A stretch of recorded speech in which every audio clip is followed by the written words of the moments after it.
తాకట్లో ఉన్న బంగారాన్ని విడిపించి ఆ రోజున మార్కెట్ ధర కట్టి మిగిలిన డబ్బును మీకు అందిస్తుంది కొమ్మూరి గోల్డ్.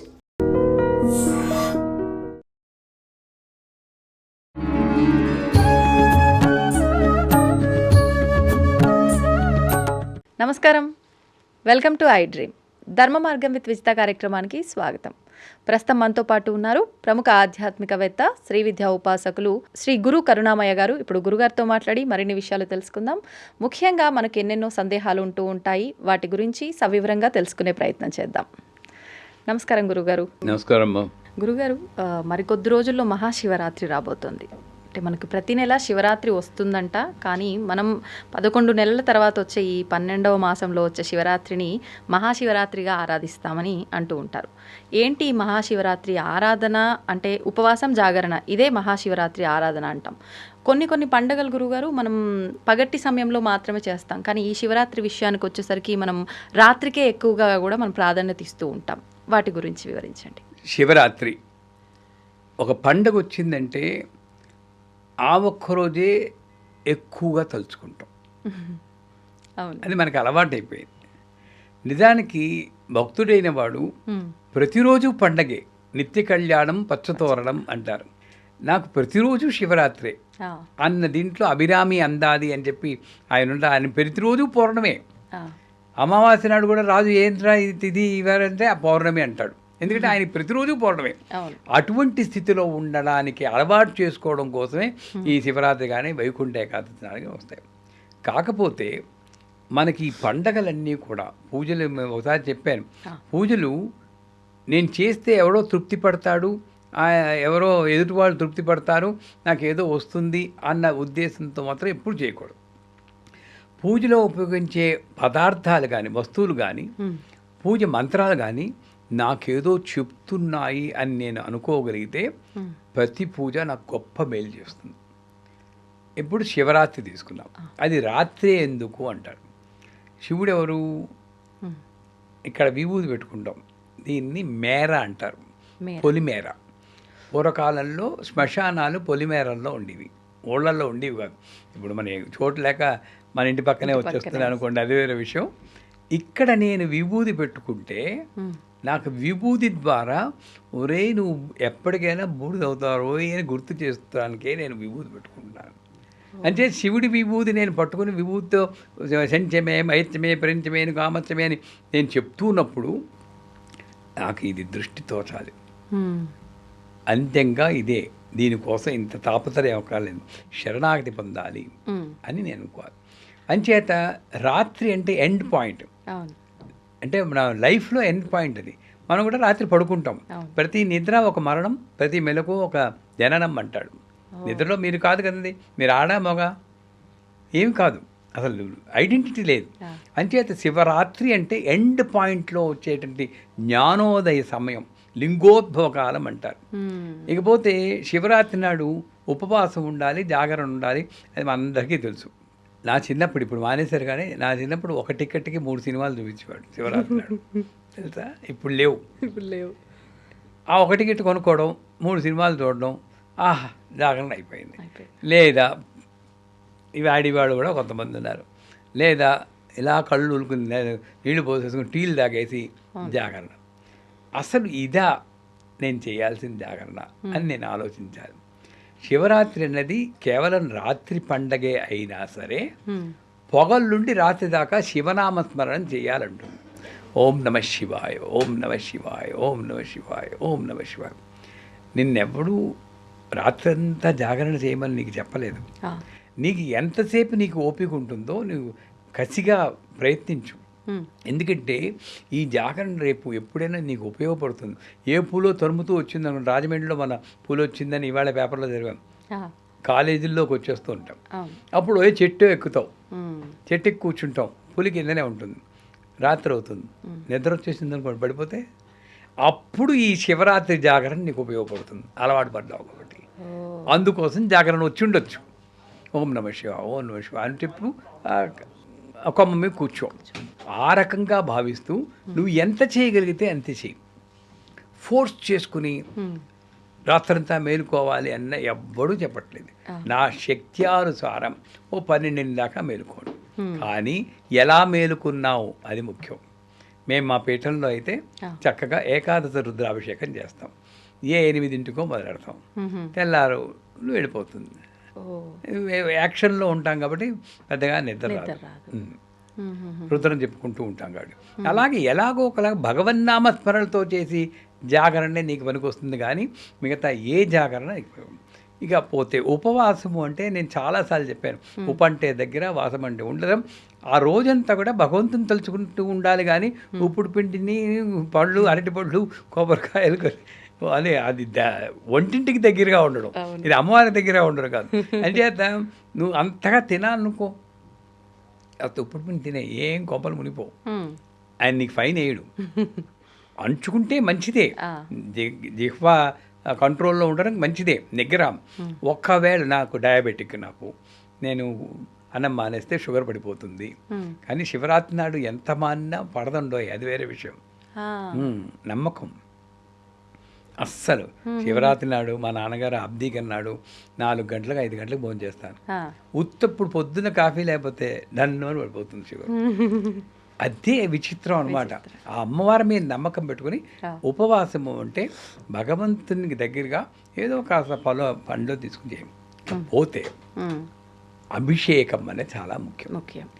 శివుడికి రుద్రం, నమ్మకం, చమకం అనేది. నమ్మకం చదువుతున్నప్పుడు చదవడము, వినడము. చెల్లకరే బ్రదర్స్ అని యూట్యూబ్లో వెతికితే ఒక వీడియో ఉంది, ఆడియో. నేను వినేది అదే. నేనేం వేదం చదువుకోలేదు, స్వరంతో చదువుతారు. మన తెలుగు పండితుల్లో కూడా సామవేదం, షణ్ముఖ శర్మ గారు వాళ్ళు చదివిన ఉన్నాయి. సో అది వింటూ మీరు అభిషేకం చేయాలి. అభిషేకం చేసేటప్పుడు నమ్మకం మీద దృష్టి ఉంచమన్నాడు. తామ్రాయ చారుణాయ చ నమ, శృంగాయ చ పశుపతియే చ నమో, ఉగ్రాయ చ భీమాయ చ నమో, అగ్రే వధాయ దూరే వధాయ చ అని అలా మంత్రాలు వెళ్తాయి. తామ్రాయ చారుణాయ అంటే ఆ కాపరికి, తామ్రం అంటే కాపరం, ఆ కాపరికి ఎరుపు రంగు ఇచ్చేవాడు కూడా శివుడే. అంటే శివుడు ఎంత మైన్యూట్గా ఎక్కడెక్కడ వ్యాపించాడో చూడండి.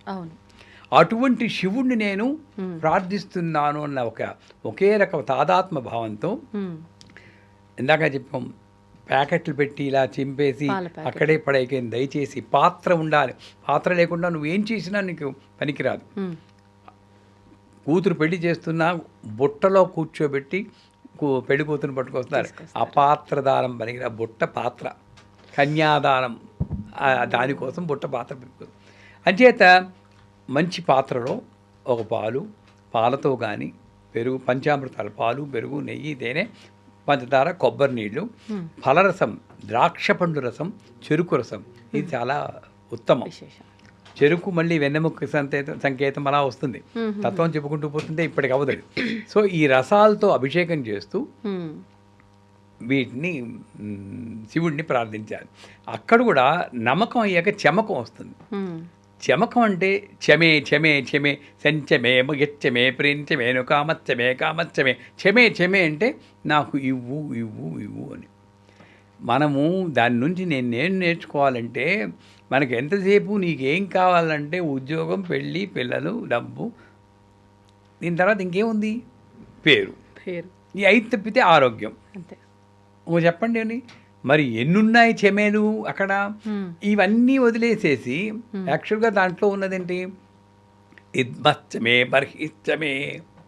నేను యజ్ఞం చేసుకోవడానికి కర్రలు, సమిదలు నాకు దొరికిడట్టు చేయి, దర్భలు నాకు దొరికిడట్టు చేయి, నెయ్యి దొరికిడట్టు చేయి, సుగంచమే, శయనంచమే, సుదినంచమే, నిద్ర వచ్చేటట్టు చేయి నాయన. అరవంలో పాట ఉంది, ఇండ్రు మట్టుం దొంగ విత్తాల్ వణంగువేం తాయే. ఈ ఒక్కరోజు పడుకోనిస్తే దండం పెడతాను తల్లో అని. అంటే మనశ్శాంతి లేకుండా కొట్టుకుంటున్నాడు వాడికి. నిద్ర కావాలి, సుదినంచమే, ఈ రోజు బాగుండాలి. ఇవన్నీ చెప్పి ఇది చమకం. ఆ చమకానికి అర్థం చదవండి. శివరాత్రి వస్తుంటే ముందు రోజే అర్థం చదివేసుకోండి. కనీసం 1-2 మనకి బుర్రలో పడతాయి. శంచమే, సుఖాన్ని కలిగించు. శంకరుడు సుఖాన్ని ఇచ్చేవాడు, శుభాన్ని ఇచ్చేవాడు శంకరుడయ్యాడు. అలాగా దాని అర్థం తెలుసుకుంటూ అభిషేకం చేయాలి. అయిపోయిందా? శివలింగానికి చేస్తే మంచిది. ఏది లేకపోతే ఒక ద్రాక్ష పండుకైనా ఆయన చేయమంటారు అవసరార్థం. ఒక ద్రాక్ష పండు పెట్టుకుని దాన్ని అవసరార్థం ఆవాహన చేసి యావత్ పూజావసానం ఏతత్ ఫలేనే సుఖం తిరం దృష్టత్వాహం చేసుకోవచ్చు. లేకపోతే శివలింగం ఒక రాయి దొరకడం ఎంతసేపు అండి. కాశీలో ఉన్నప్పుడు మేము అక్కడే రాళ్ళు పోగు చేసుకుని శుభ్రంగా చేసాం ఏకాదశి అభిషేకం. స్ఫటికమే కావాలి ఏం పెట్టుకోకరు. అయిపోయిందా, అభిషేకం చేశాక చిత్ శక్తి అష్టోత్తరం అని చెప్పి ఒక రేర్ అష్టోత్తరం ఉంది. భూరూప సకలాధారాయ నమః, ఓం నమః శివాయ అని ప్రపంచంలో ఉన్న ప్రకృతి శక్తులన్నింటినీ వర్ణిస్తూ గొప్ప అష్టోత్తరం. అది చదువుతూ బిల్వ పత్రాలతో పూజ చేయమన్నాడు. అక్కడ కూడా పత్రాన్ని చూసాక 3 ఆకులు ఉన్నాడు. మన వాళ్ళు ఏదో పత్రం వేస్తే చాలు అనుకుంటా. ఎందుకు 3 ఆకులు ఉండాలి? 3కి సంకేతం శివుడు. త్రినేత్రుడు, త్రిశూలం, సత్వజ్ఞాన సత్వ రజస్తమో గుణాలు, భూత భవిష్యత్ వర్తమానాలు. ఏది తీసుకున్నా 3 ఉన్నవాడు శివుడే అనుకుంటూ ఆ శివాయ అక్కడ చేయడం కూడా ఇలా చేయాలి భక్తితో. చిత్శక్తి అష్టోత్తరం. పోతే శివుడికి నైవేద్యం పులగం పెట్టమన్నాడు. పులగం అన్నం పెసరపప్పు తెలుసు వండడం తెలుసా? రెసిపీ వచ్చా? రాదు. అన్నం పెసరపప్పు అంతే వేసి కొంచెం జీలకర్ర వేసి ఉడికించడం. దాని మీద బెల్లం ముక్క పెట్టేవారు మా అమ్మగారు. మా దృష్టి అంతా బెల్లం ముక్క మీద ఉండేది. ఎప్పుడు తినేస్తాను, పులగం కాదు, మాకు బెల్లం ముక్క కావాలి. అందుకని నాకు బాగా గుర్తు. అంటే విడి రోజుల్లో కూడా గురుగారు శివరాత్రి చేస్తే విడి రోజు కూడా పులగం నైవేద్యం చాలా మంచిది. దానికి మళ్ళీ తత్వం జీలకర్ర. ఎందుకు జీలకర్ర? అష్ట సౌభాగ్య ద్రవ్యాల్లో ఒకటి జీలకర్ర. తాటి బెల్లము, పాలు, పెరుగు, మల్లెపూలు ఇలా చెప్పుకుంటుంటే 8 సౌభాగ్య ద్రవ్యాల్లో జీలకర్ర ఒకటి. అందుకే జీలకర్ర బెల్లం పెళ్లిలో పెడతారు. ఎక్కడెక్కడ లింక్ పెడుతున్నాడు చూడండి. అవునవును, ఎక్కడ తప్పించుకోలేరు సౌభాగ్యం నుండి. అంచేత అది పులగం నైవేద్యం పెట్టి శివుని ప్రార్థన చేసి 3 కాలాల పూజ చేస్తే మంచిది అంటారు. అంటే పొద్దున్న చేయాలి, మధ్యాహ్నం ఆ టైంలో చేయాలి, రాత్రి మొదలుపెట్టి ఏకాదశం ఓపిక ఉన్నవాళ్ళు 11 సార్లు రుద్రం చదువుకుంటూ చేయొచ్చు. ఓపిక లేని వాళ్ళు ఒక్కసారి రుద్రం చదివి చేయొచ్చు. అన్నిటికన్నా ముఖ్యం ఆయన బోళా శంకరుడు అండి. చిన్న ఒక చుక్క నీళ్లు వేస్తే శివుడు అభిషేక ప్రియుడు అంటాడు. ఎందుకు? ఆయనకు ధారా పాత్ర పెడతారు పైన. అవునా? విన్నారా? పాత్ర పెట్టేలాగా. అంటే ధారలో ఆయనకి చాలా ఇష్టం. మనం పోసేటప్పుడు కూడా మన ఫోకస్ అంతా కూడా ధార మీద ఉండాలి. ధారలో 2 లక్షణాలు ఉన్నాయి. క్లీం, ప్రవాహం, చైతన్యం అన్నది ధార. చైతన్యవంతంగా ఉంటాం ధార.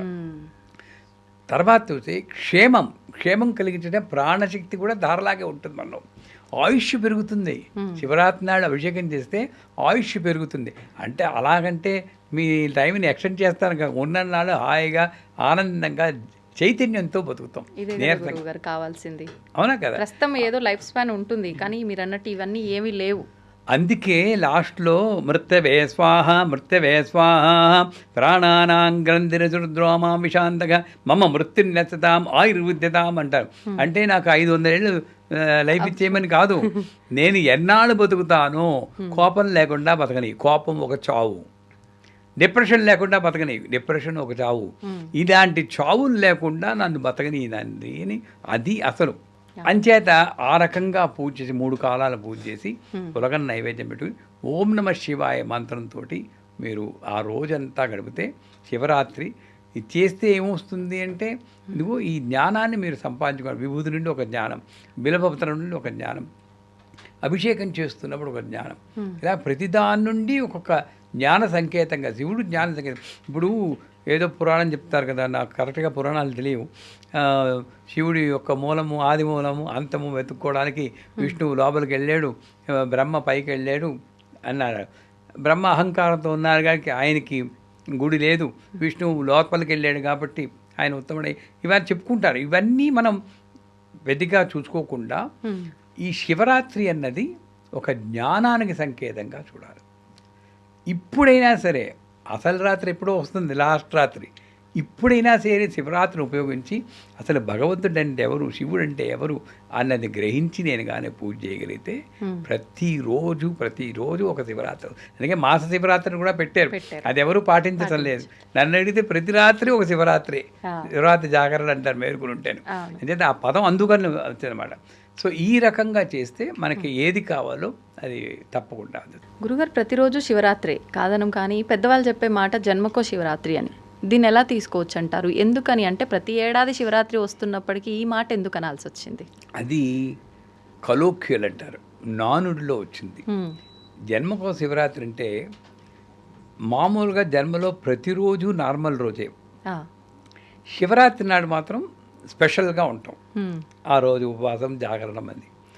నా జన్మకో శివరాత్రి అంటే అప్పుడప్పుడు వచ్చేటువంటి శుభంగా ఏదైనా వస్తే, ఎవరైనా ఏదైనా పట్టుచీర కొనిచ్చారు అనుకోండి, మీకు ఆ జన్మకో శివరాత్రిని కొనిచ్చేవారు ఆయన అంటే అర్థం ఏమిటి? రోజుకు పట్టుచీర కొనివ్వరు, ఎప్పుడో ఒకసారి వస్తుంది. అవును, అంటే జన్మకంటే అక్కడ సంవత్సరానికి ఒకసారి వస్తుంది కాబట్టి ఎప్పుడో ఒకసారి వచ్చి దాన్ని రెఫర్ చేస్తూ ఒక వేళాకోళంగా స్లాంగ్గా జన్మకో శివరాత్రి అంటారు. కానీ దానికి ఆధ్యాత్మికానికి ఏ సంబంధము లేదు. సంతోషం గురుగారు. ఎప్పటిలాగే మీరైతే అలా అలవోకగా నవ్విస్తూ చెప్పుకుంటూ వెళ్ళిపోతారు. నిజంగా అంటే చాలా సంతోషంగా అనిపించింది. అసలు ఇంత సమయం వచ్చినట్టు అనిపించలేదు, కానీ మిమ్మల్ని అయితే చాలా ఇబ్బంది పెట్టేసిన, చాలాసేపు కూర్చోబెట్టేసిన. అవకాశం ఉంటే మళ్ళీ కుదిరితే మీరు వెళ్ళేలోపు ఇంకొక తప్పకుండా 1 hour ఏమాత్రం అవకాశం ఉన్నా కూడా అది వస్తారు. ధన్యవాదాలు గురుగారు. నమస్కారం. And for more videos, Please subscribe to iDream. Please subscribe to iDream. Please subscribe iDream. And please subscribe to iDream. For more videos, subscribe to iDream. please like, share, and subscribe to the channel. Congratulations, iDream. Subscribe to iDream. Subscribe to iDream. So subscribe to iDream Media. iDream ki iDream team andarki huge congratulations. Please subscribe iDream Media. Please subscribe to iDream. Subscribe iDream. Please subscribe to iDream. iDream అంటే నా కళల ఛానల్ను subscribe చేసుకున్న నోరు తిరుగుతలేదు, మీరైతే గంట గుర్తు కొట్టండి. For more such videos, please subscribe to iDream. Subscribe to iDream. Please subscribe to iDream. Please subscribe iDream Media. Please do subscribe to iDream. Please subscribe to iDream Media. For best entertainment and information, please subscribe iDream. And don't forget to subscribe to iDream.